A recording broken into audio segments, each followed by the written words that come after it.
cursed tablets, cursed shipwrecks, and more underwater caves to avoid in the future. Here are the top 10 deep sea curses that need to stay submerged. Let's keep them down there. Let's do it. Number 10.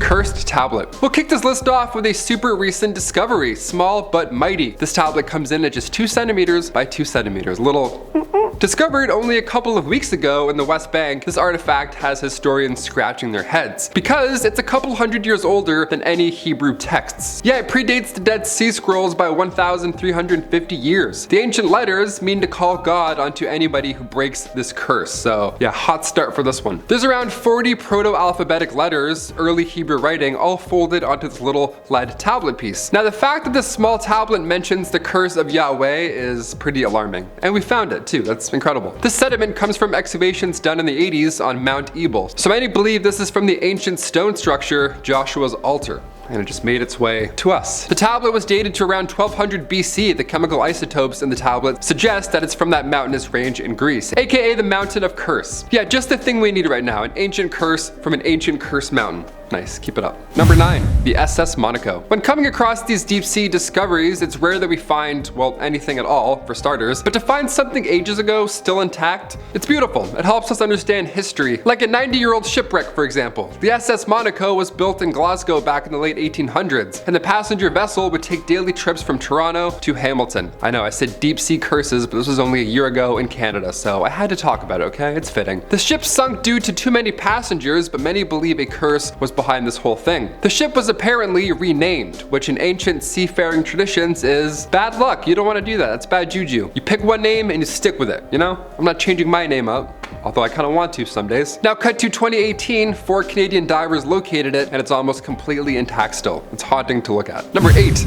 Mayan caves. Back in 2018, again, recently, a diver was exploring flooded caves in Mexico's Yucatan Peninsula, because apparently that's how some people spend their weekends. How fun is that? That's pretty epic. They were diving around the area and saw a peculiar opening and then went in. Yeah, have you ever accidentally discovered one of the largest underwater cave systems in the world? No? Well, get new hobbies, I guess. Start diving, apparently, because we're missing out. We're watching YouTube videos. This guy's exploring caves. A team of divers explored many kilometers of Mayan history without even really knowing what they were in for. National Geographic got involved and explained that these skulls, given the amount found, were more than likely involved in some sort of ancient sacrifice many moons ago. So many elongated skulls were found, suggesting the ancient Mayans were up to something a little darker last time these caves were occupied. A lot of ancient sacrifices going down in those caves. If curses are a real thing, I bet there's probably a few laying down there, so we should probably just stop, drop, and close up this shop. Number 7.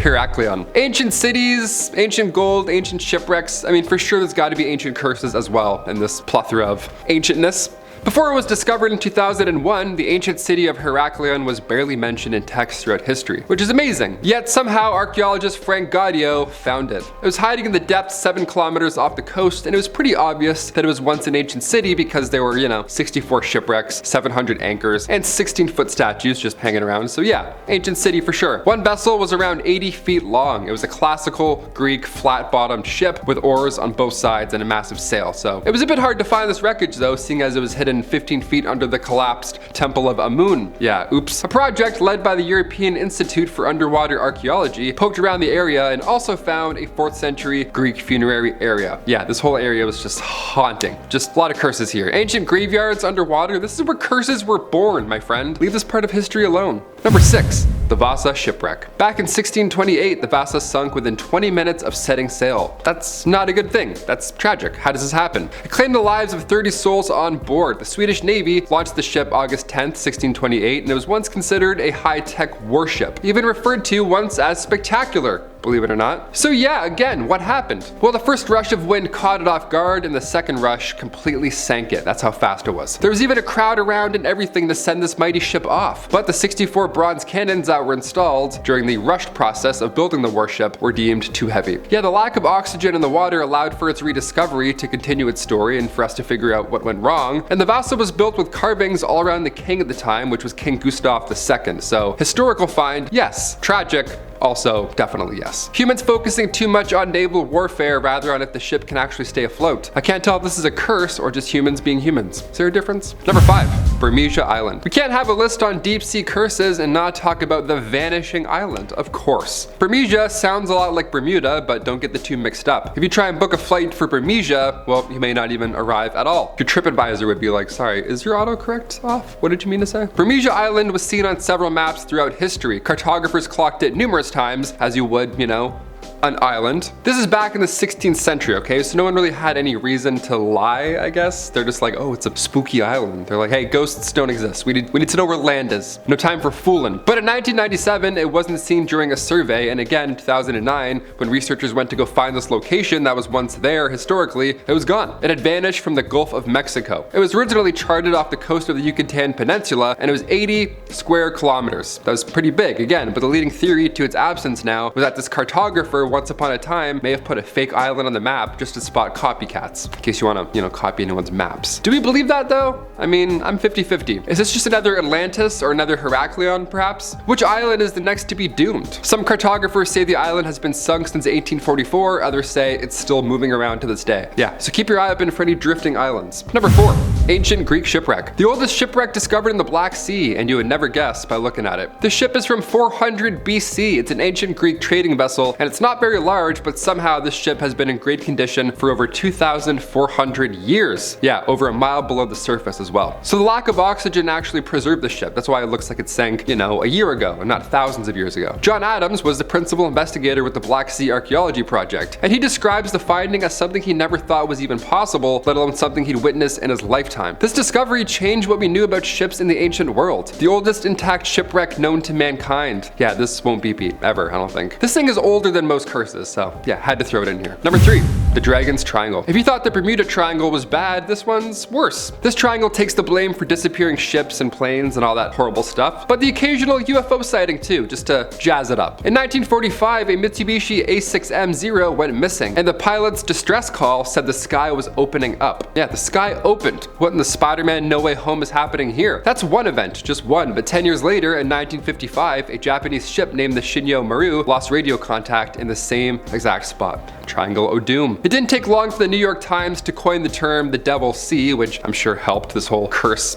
story. All these spooky triangles, are ocean currents to blame, or is there something cursed about these devilish triangles? Again, let's try changing the name up, see how Mother Earth feels, you know? Instead of calling it the Devil's Triangle, call it like the Nice Triangle, and then maybe she'll stop. Number 2, Chuuk Lagoon. This lagoon was Japan's main base during the war, but come 1944, the United States launched an attack in what some deem is now Japan's Pearl Harbor. This is when 60 ships were sunk and around 250 planes as well. So for 70 years, there's been a massive graveyard just sitting in the Pacific, and it wasn't until recently where we finally got a good look at these haunting artifacts from history. A photographer by the name of Super Jolly went down and did the dirty work for us. He called this shoot one of the scariest dives he's ever done in his entire life. Yeah, rightfully so. I can't even swim with goggles in my lake, let alone go somewhere. What? No way. They described the atmosphere filled with human skulls and gas masks and bullets as haunting. It was like an abandoned museum underwater, all the things that you don't want to run into while you're diving. Nobody was expecting these artifacts to be all that well preserved after all this time, but photos are even still intact too, so it's a haunting reminder of naval warfare, as are a couple of these other ones. And finally, number 1,